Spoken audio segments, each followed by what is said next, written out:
Through our Civic Engagement Center at SUNY Broome, we do deliberations with our college students and in the community. And I began to wonder why we're not doing this with younger students. This year I had the pleasure of meeting Lisa Strahly from SUNY Broome, and she brought the idea of deliberating into the classroom. In the fall, I met with some administrators from the Windsor School District, and the middle school principal brought the 1776 deliberation to Stefani. And in this case, we looked at the major event of the American Revolution, and the kids had to decide which avenue they would take the country as if they lived back then. At first I was nervous that 7th graders might not be able to handle the complexity of a deliberation, but once they began deliberating, it was really clear that this is something they could do, and they could do really well. Deliberating historical content is more like putting ourselves in other people's shoes from back then. It told a story and it made you feel like you were back in time. It was great for them. Their voices were heard, and the willingness of the kids to participate. Debates don't get anywhere. Deliberations, you see everyone's point of view. You don't have tunnel vision, you have field vision. Yeah, you don't have tunnel vision.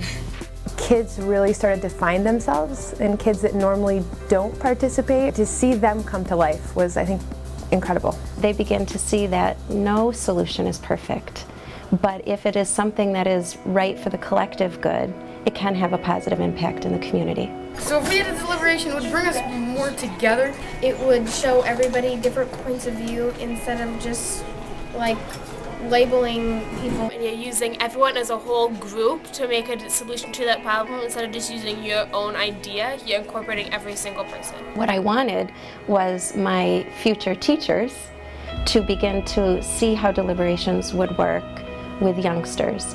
I see myself using deliberations with almost every unit of study from here on out. It has opened my eyes as a teacher that I'm doing something wrong if I only teach the perspective that's in the history books.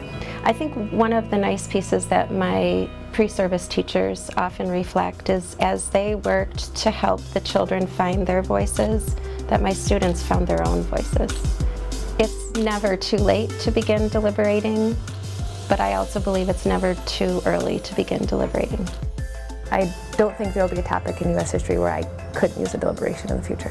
Deliberations can be used in any sort of problem in our society, from anything in government or just in your community, to just make it a better place.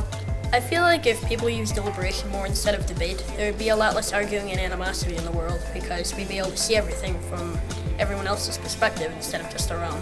Letting students find their voice in my class has been enriching for the students who excel, and it has allowed those students who sometimes just get by to experience tremendous success, and that's why I'm here. That's why I teach.